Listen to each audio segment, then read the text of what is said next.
kalau Tuhan memang sudah bisa mau tolong, daripada kita lebih buat dosa, lebih baik ambil kita punya nyawa.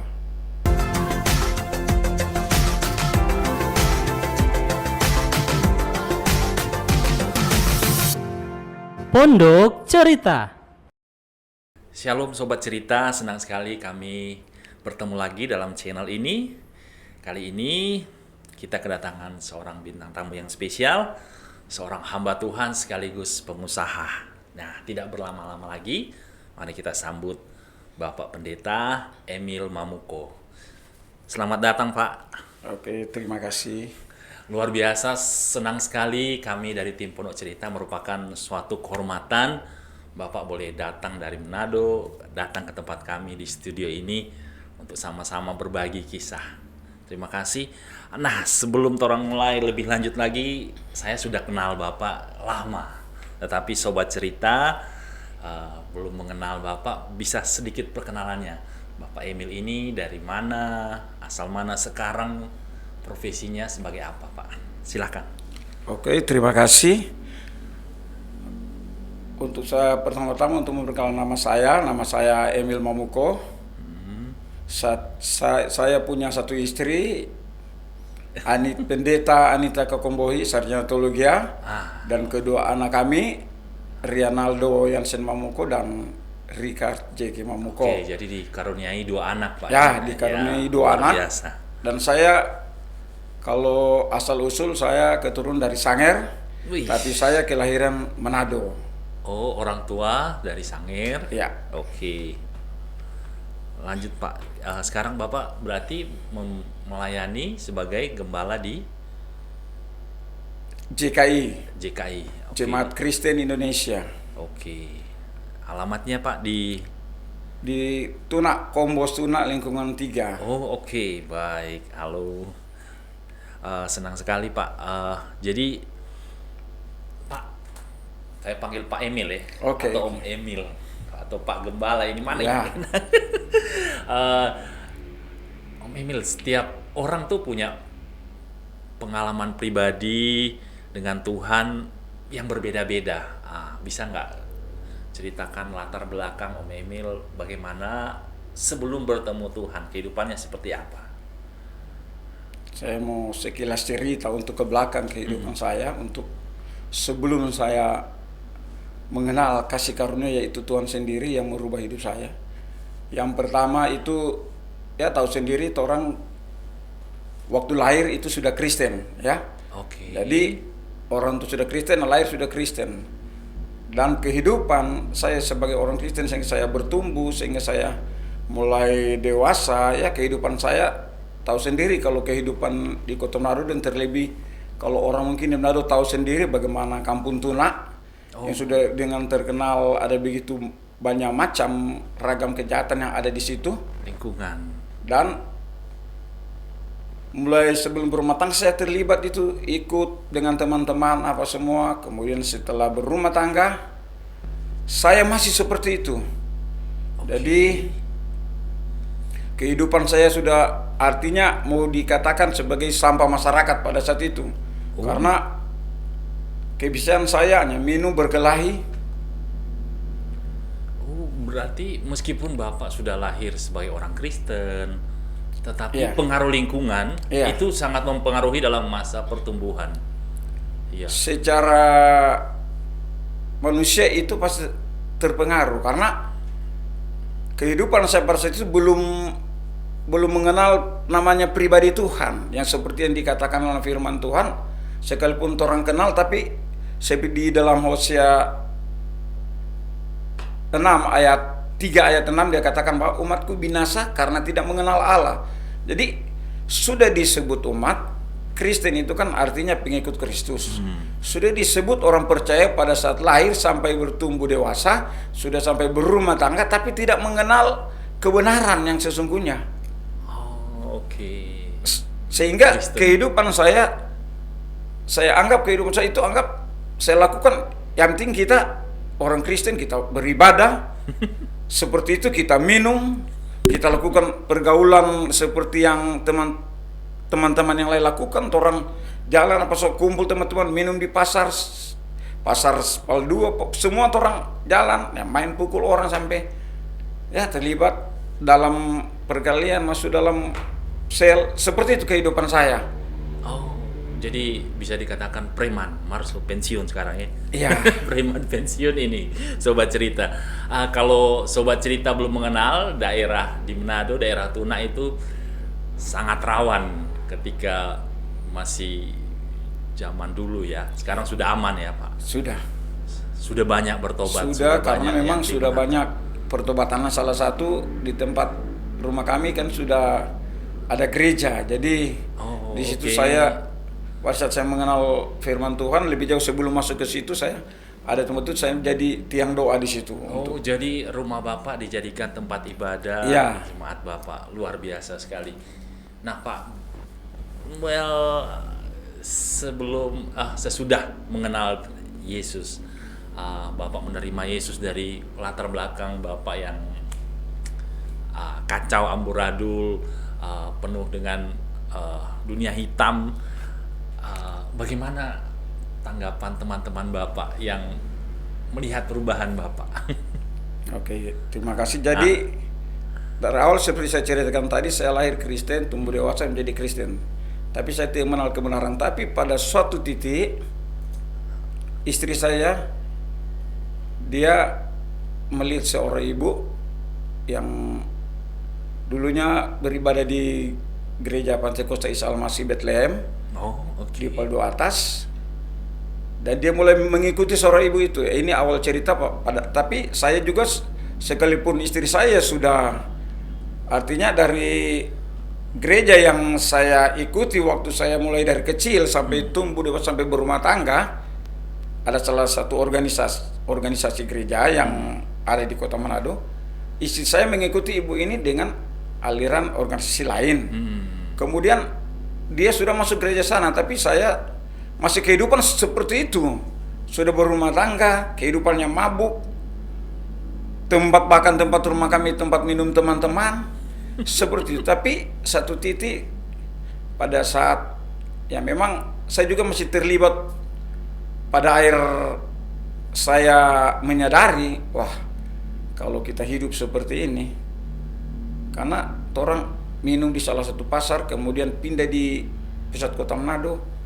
Satu titik itu saya pada malam jam 2 malam itu kami ada suatu perkelahian, perkelahian yang sangat hebat di Multimartnya sekarang ada itu kan ada Ideal. angkatan laut di situ yang punya camp-camp di situ, sampai ada buka diskotik Osen, dan di situ kami berkelahi. Tapi luar biasa, saya belum kenal Tuhan pada saat itu, tapi saya sudah Kristen. Tapi istri saya, dia sudah kenal Tuhan, dan dia yang senantiasa berdoa untuk saya. Dan pada saat itu kejadian terjadi waktu malam jam 2, kami berteman sama duduk, tiba-tiba terjadi suatu masalah, kaki ribut. Saya sudah minum minuman keras, sudah mabuk, dan salah satu teman saya yang dari Teling, dia ambil samurai dan dia potong. Kami sudah lari semua, dia kejar saya dan dia potong dari belakang. Dia bilang, mati anak. Jadi kita cuma dapat tangkis yang tangan kanan sini, pedang samurai yang mengkilat panjang. Sini kita tangkis tangan kan, kita bawa balik, kita tangkis. Dan saat itu, setelah kejadian itu, kami lari terus sampai di Calaca, berkelahi lagi. Terjadi lagi pertempuran dengan orang-orang yang di Calaca. Sampai di rumah ternyata istri saya sudah tunggu saya, dan istri saya bilang, "Papa dari mana?" Ini pula itu Mandi darah itu. ya. Luka Om ini. Saya tidak luka pada saat itu. Ada isi ini berarti. Memang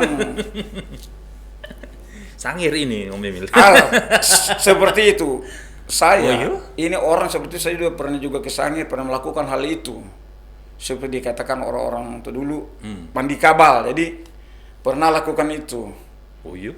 Sehingga, tapi Menarik. setelah pada akhirnya pada suatu titik saya menyadari itu semua bukan karena saya punya ilmu atau apa, tapi itu semua karena campur tangan Tuhan.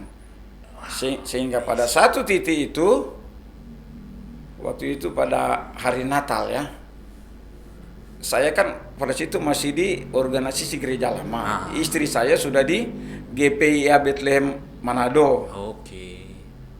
Waktu itu Natal tanggal 25 pagi kita katakan sama istri saya, ya kamu ke gereja sana, saya ke gereja sini. Tapi tiba-tiba waktu pagi itu untuk mau mempersiapkan diri ke gereja, tiba-tiba saya bilang, kita mau coba ikut pengana. Wow, luar biasa. Jadi Itu. titik awal pertobatan dari doa seorang istri. Ya, Dan ketika Bapak juga saya rasa sebagai kepala rumah tangga sudah berada di titik jenuh sebagai seorang bapak, hidupnya tanpa arah. Iya. Kelahi sana sini. iya betul. Memang dikira saya tuh seperti itu. Hidup seperti itu. Nya ada DP takwe, Pak. Waduh. Kita kalau cerita pengalaman ke belakang itu pernah itu satu mahakam itu bukan masalah kita, masalah orang Karame. Satu kampung kejar. Orang kami lari, saya masuk.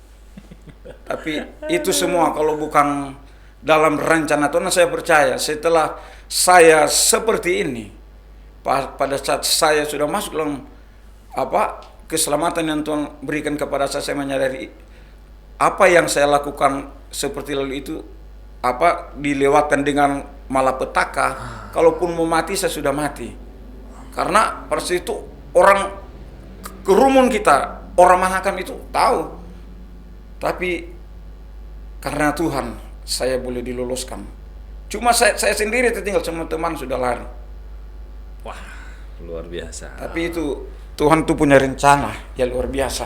Wow, luar biasa. Dalam Kalau kehidupan keluarga kami. Bapak masih ada, masih hidup, tetap utuh anggota tubuhnya, Iya. itu penyertaan Tuhan yang luar biasa. Dan Bapak percaya Bapak mau dipakai Tuhan untuk menyatakan kasih-Nya. Iya. Amin, luar biasa. Amin. Sekali, unik sekali. Jadi Pak lanjut Pak, dari ibadah Natal itu Bapak masuk gereja. Nah, kemudian setelah pada pagi hari itu saya ikut dia Ke gereja. karena saya kan pada situ juga kan ada perjamuan. Saya kan ini masih baru tuh. Waktu perjamuan jalan kita ini enggak tahu. Dia enggak bilang sebenarnya ikut itu apa yang di hamba Tuhan sampaikan itu cara bagaimana pegang roti yang makan. di muka. Kita makan roti dan minum duluan. Aduh. Saat itu kita sepenuh amarah. Karena karakter kan masih belum lahir baru pada saat itu. Masih cuma memang proses Tuhan untuk saya mengenal dia lebih sungguh lagi. Sehingga pulang sepanjang, pokoknya mulai dari ibadah marah terus, sampai pulang sepanjang jalan marah terus, Mandi sampai di rumah ya. jadi karena sepertinya saya dipermalukan. Karena cuma saya yang makan dulu dan minum duluan. Boleh kok Pak minta tambah. Jadi seperti itu. Minta perjamuan double. Ini orang lain kali minta perjamuan double, Pak. Tapi itu memang Jadi proses Tuhan itu luar pengalaman biasa. yang unik. Iya. Oke, jadi dari sifat karakter Bapak yang keras ini, itu bagaimana bisa dilembutkan oleh kasih Tuhan ya? Bapak, bagaimana Bapak titik Bapak betul-betul ini loh, saya mau berubah karena kasih Yesus. Setelah itu pada satu kali waktu saya pergi lagi pada saat itu saya hari Minggu kembali saya masuk gereja situ. Oke. Saya masuk gereja pas pendeta Tony Lucas pada itu saya sampaikan firman Tuhan dan saya pada saat itu saya memang luar biasa Tersentuh. Tuhan. Soalnya perjamuan ini, soalnya Anda ya? Soalnya Roh Kudus itu luar biasa. Oke. Firman yang disampaikan oleh hamba Tuhan pada saat itu betul-betul masuk. Dan saya itu memang sementara duduk saya menangis. Tiba-tiba si hamba Tuhan ini, si pendeta Tony Lucas, dia menyampaikan satu, barang siapa yang mau lahir baru, pada saat itu kan saya masuk gereja pagi. Mau lahir baru, maju ke depan untuk didoakan. Tiba-tiba saya seperti yang saya tidak disuruh istri saya. Oke. Tapi tiba-tiba saya berdiri dari tempat duduk saya dan saya maju ke depan untuk didoakan untuk mau lahir baru pada saat itu. Wow, luar biasa. Di situ saya sepertinya yaitu setelah saya mengerti pada lanjutnya berjalan itu, ternyata Tuhan Roh Kudus yang bawa saya untuk supaya saya lahir baru lebih lagi untuk mengenal Dia. Wow, pada saat itu Bapak dijamah Tuhan. Iya. Dan mengalami kasih karunia. Iya. Wow, luar biasa. Nah, tapi Pak, ini kan karakter seseorang. Tak tahu Bapak ini keras, pemarah. Bagaimana itu bisa berubah? Nah, rasanya semudah membalikan telapak tangan. Iya. Habis doa sudah. Nah, itu karakter yang sudah terbangun dari bertahun-tahun dan dipengaruhi oleh lingkungan yang keras. Bagaimana itu bisa berubah, Pak? Setelah itu, saya melewati proses itu, memang itu saya bukan bilang perbedaan, saya beda dengan orang-orang yang memang, tapi saat itu kasih mula-mula itu terbakar dari hidup saya, sehingga saya sekalipun ada dalam pekerjaan, kalau ada hari ibadah saya itu tidak akan pernah terlambat. Satu waktu pernah saya pulang sore, pada itu hari ibadah. Kalau nggak salah hari Jumat itu kan dulu ada ibadah, pos PI. Tiba-tiba rumah sudah tutup, istri saya sudah beribadah dan saya naik jendela masuk karena itu terbakar. Jadi karakter saya benar-benar berbeda pada saat itu karena saya betul-betul ada rindu untuk beribadah. Memang untuk selalu saya itu haus. Jadi saya tidak mau lepas dari suatu persekutuan. Sehingga ada juga hari ibadah di keluarga Pak Mogot Muaya, kan pada saat itu dia wakil gembala, Pak Pendeta yang Mogot. Hari-hari Rabu kalau nggak salah siang itu saya pergi lagi doa di rumahnya pendeta, dan itu membuat saya mulai lebih hari lebih bangkit. Hal-hal yang saya sudah mulai lupakan. Itu pada saat posisi seperti itu tuh perjalanan hidup saya dipanggil Tuhan dan kasih mula saya terbakar dan saya tidak mengenal hujan atau apa, saya akan tetap kalau ibadah saya akan ibadah. Terobos terus. Iya, luar biasa. Seperti itu. Luar biasa ya. Ketika kasih mula-mula itu. Iya. Saya juga teringat pengalaman saya dan wow, luar biasa. Di mana ada ibadah, kaum wanita pun rindu mendengarkan firman Tuhan. Iya. Orang gas terus. Iya. DP istilah. Nah, bagaimana Pak? Kan Bapak tuh terkenal di kampung tuh ya preman begitu. Terus bagaimana orang melihat sikap perubahan Bapak? Ada yang enggak yang mencibir? Nyandak lama dia ini, pura-pura dia ini. Ada enggak, Pak? Ada, banyak. Dulunya makanya saya bilang dulu kita berteriak-teriak, berkelahi, nggak ada orang mau tegur. Pada saat kita bawa Alkitab jalan keluar rumah untuk naik ke sore-sore kan naik tambangan. Dulu napa pendeta sesat. Jadi dia bilang pendeta jadi sesat. Iya. Jadi seperti itu. Jadi orang-orang di kampung kami itu sudah bicara terhadap saya itu seperti itu. Pada saat saya dulu kita ribut bakal sana sini, ngoni ndak berani mentegur, tapi kita bawa firman ngoni bicara di belakang begini. Tapi karena kita sudah kenal kasih karunia Tuhan, saya tidak peduli hal itu karena saya sudah betul-betul pada saat itu masuk di dalam lingkupnya Tuhan. Saat itu ya, belum masih setelah dalam perjalanan waktu ada hal saya jatuh bangun, itu lain lagi. Tapi saya menceritakan itu bagaimana saya pada di titik saya berkat doa istri sehingga saya mengenal Tuhan. Seperti itu. Yes. Jadi luar biasa sekali peran istri sebagai tiang doa di dalam rumah ya Pak. Terhadap pertobatan Bapak luar biasa.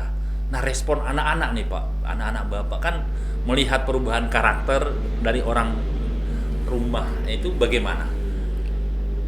Kan pada saat itu saya sudah lahir baru, anak-anak saya kan mungkin masih kecil-kecil. Oh, kecil-kecil. Iya. Jadi belum terlalu. Iya, tapi ya itu, saya seorang kepala rumah tangga, kalau hal dalam beribadah saya itu tegas.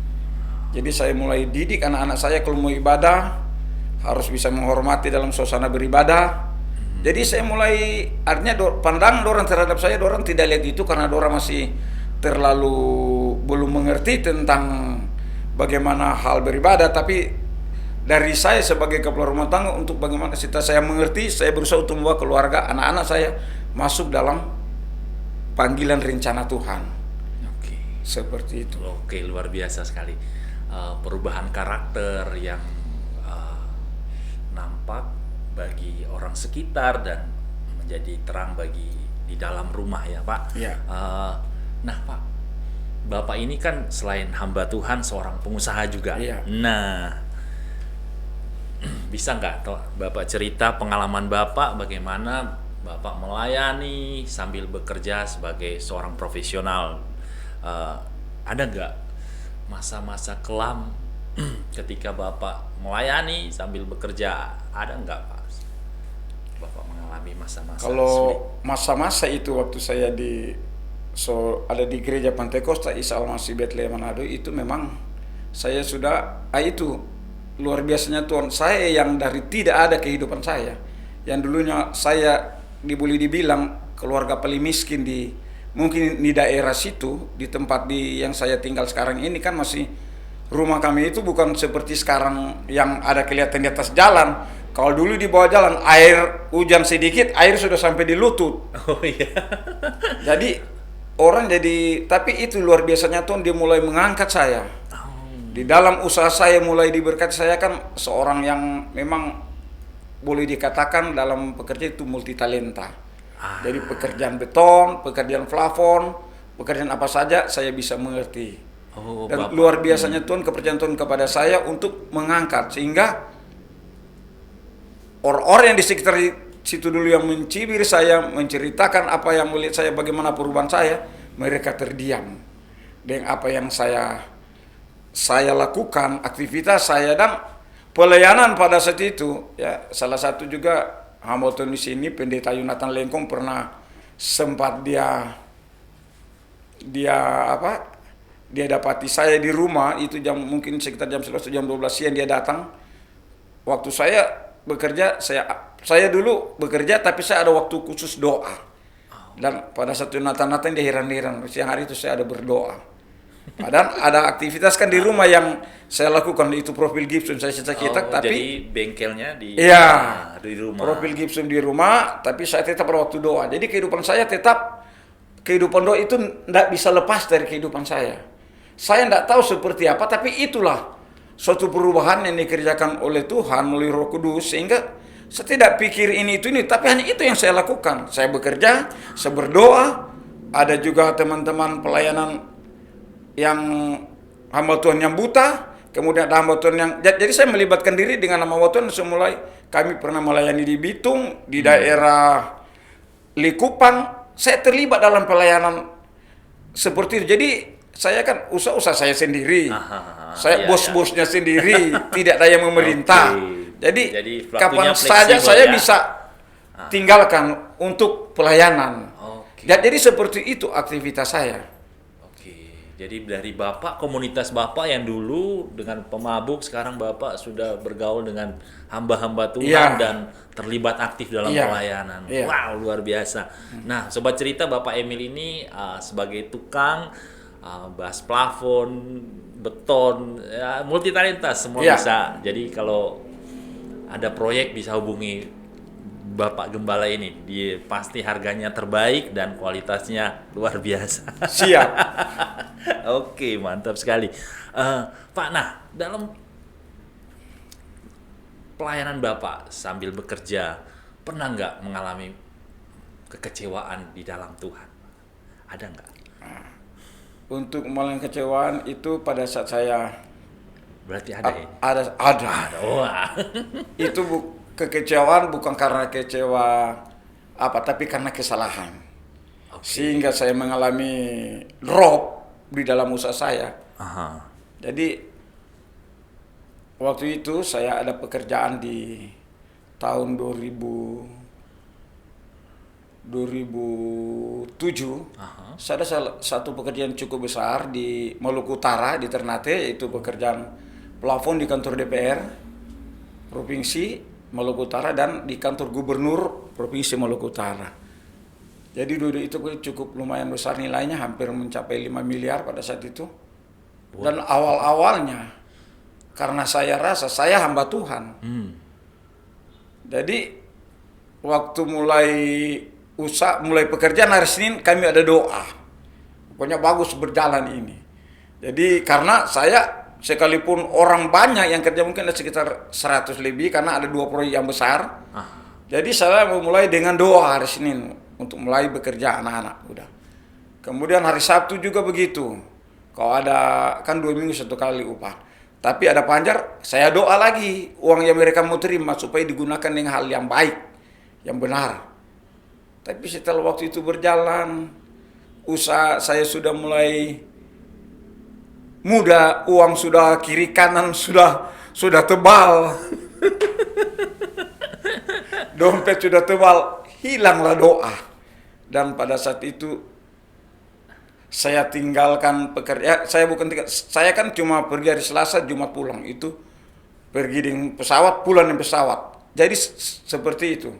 Tiba-tiba ya itu, segala sesuatu kalau orang tidak jaga dengan baik, itu kepercayaan Tuhan yang Tuhan pecahkan pada saat itu kepada saya.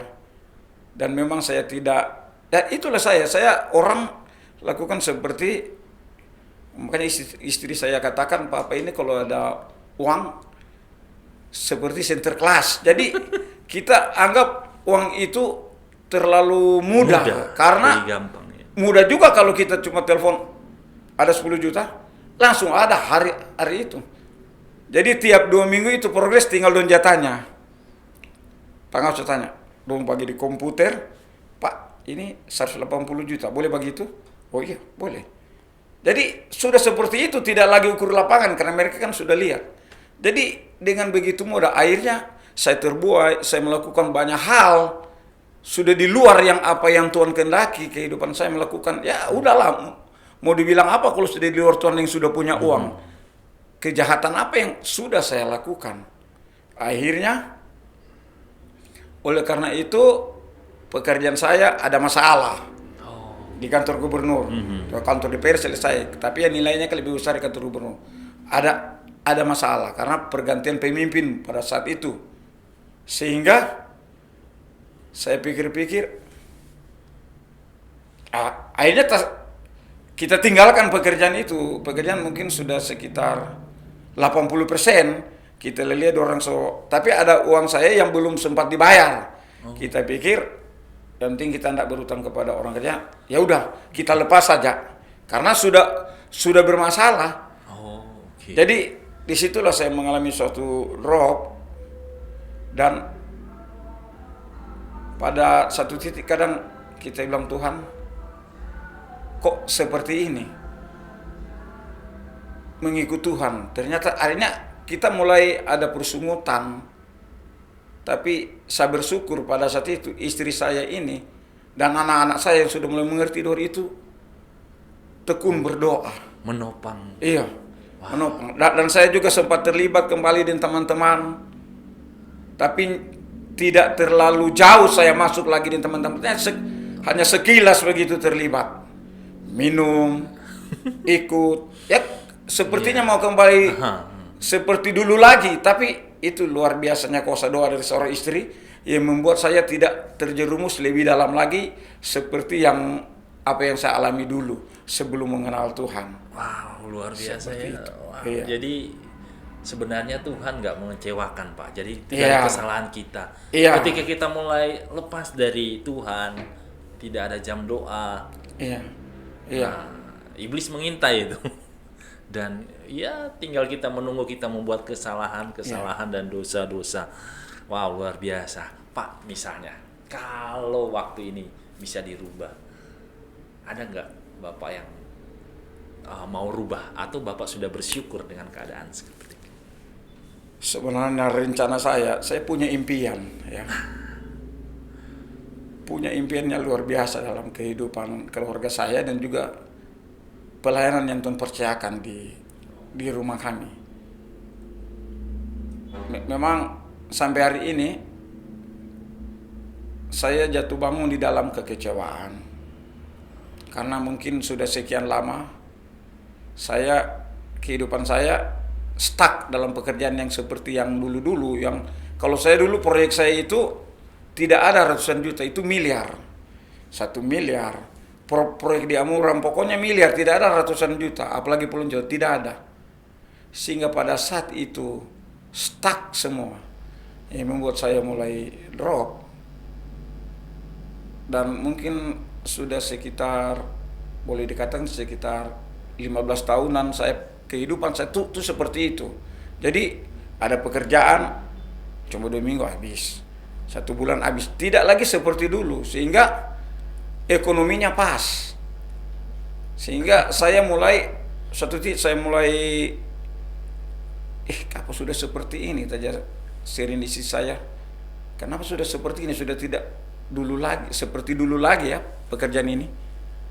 Dan saya pernah mengalami hal suatu kritis dalam kamar deh, istri saya seperti orang gila karena sepertinya sudah tidak mampu berpikir. Kita bilang, tapi istri kalau Tuhan memang sudah bisa mau tolong, daripada kita lebih buat dosa, lebih baik ambil kita punya nyawa daripada kita hidup kok seperti ini, karena kita berusaha untuk mengembalikan seperti yang dulu, hal yang kita alami pada saat kita dipanggil Tuhan. Pekerjaan saya diberkati dan sungguh banyak pekerjaan saya luar biasa, Tuhan berkati.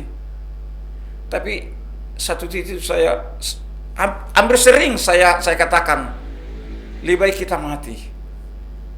Tapi Tuhan ambil Pak kita. Kadang sampai kita tidak percaya Tuhan. Oh ya. Itu saya sudah ada gereja di rumah, kan gereja di rumah itu sudah sekitar hampir sudah 8 tahun ini. Okay. Sampai seperti itu karena sudah cukup lama kehidupan saya stuck dari pekerjaan yang besar-besar, tinggalnya kecil habis. Tapi rasanya itu tidak cukup untuk memenuhi kebutuhan ekonomi dalam keluarga. Padahal kalau dikatakan orang-orang bilang, Emil itu sudah cukup berhasil. Menurut mereka, karena apa? Anak-anak saya kan sudah selesai kuliah semua. Luar biasa. Tapi bagi saya, orang yang punya impian besar untuk terlebih keluarga saya, dan begitu banyak keluarga saya dan istri saya, itu sudah terkonsep dalam pikiran saya. Kalau seandainya saya mau jadi usaha ini, proyek ini, itu sudah terkonsep di pikiran saya. Keluarga istri saya, baik para pelan-pelan yang ada itu sudah terkonsep di dalam pikiran saya apa yang saya lakukan. Karena sampai hari ini ada banyak hal yang saya lakukan yang ya kalau dikatakan nilainya cukup besar, cukup fantastis dan bisa merubah sesuatu yang secara tiba-tiba dari kehidupan yang stuck tiba-tiba berubah jadi ya luar biasa. Berkecukupan. Itu belum tercapai. Oke. Itu. Sehingga tapi saya bersyukur saya punya istri dan kedua anak itu yang betul-betul sudah kuat. Mereka itu kuat berdoa dan istri saya mulai, Papa harus sabar. Jadi dalam hal ini saya bersyukur kepada Tuhan. Tetapi pada waktu kalau orang mau sharing firman hari Senin, itu sepertinya ada Roh Kudus mengajar saya untuk saya mulai belajar bersyukur dengan apa yang saya alami hari ini. Sehingga saya mau bunuh diri. Kita semua pikir mau beli tali. Karena ya secara manusia, secara fisik saya pikir, habis kita ini. Bagi saya secara manusia itu mustahil saya mau kembali seperti dulu lagi. Tapi bagi istri saya, dia terlalu yakin bahwa Tuhan itu terlalu mudah.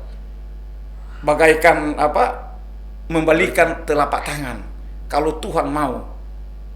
Jadi istri saya katakan itu harus dari Papa. Jadi hari-hari ini saya mulai belajar bagaimana dari pengalaman ini saya mulai belajar bersyukur kepada Tuhan dan saya tidak pikirkan itu lagi. Saya mau belajar fokus untuk mempersiapkan diri saya untuk lebih lagi di dalam panggilan Tuhan dalam keluarga saya. Seperti itu. Oke, menarik sekali Pak. Ketika Bapak bilang Bapak terlibat dalam berbagai kekecewaan dan ternyata untuk mengatasinya itu dengan ucapan syukur dan doa. Iya. Ya, saya pun memahami ketika seorang dari pegang proyek besar tapi sekarang tinggal kecil-kecil dan dipenuhi isunya. Saya memahami itu dan Iya. wow, saya kaget juga dengan pernyataan Bapak yang mau membunuh diri ya.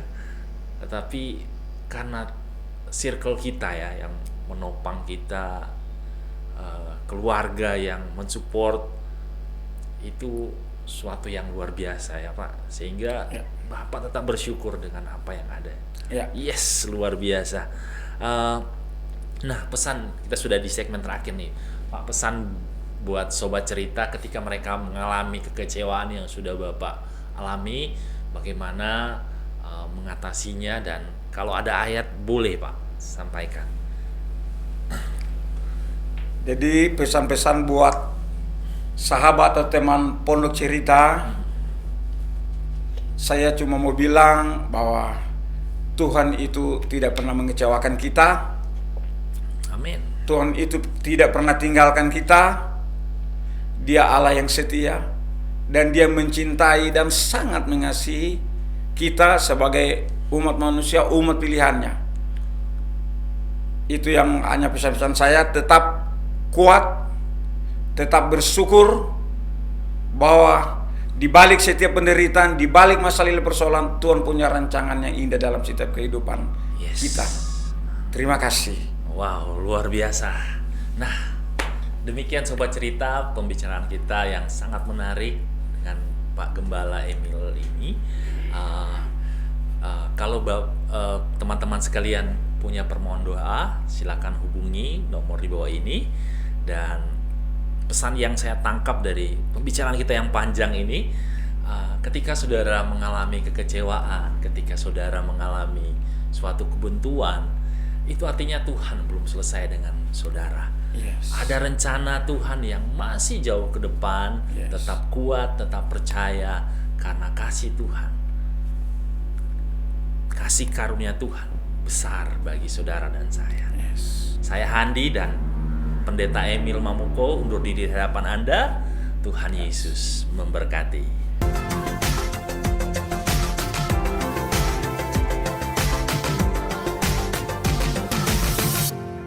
Pondok Cerita.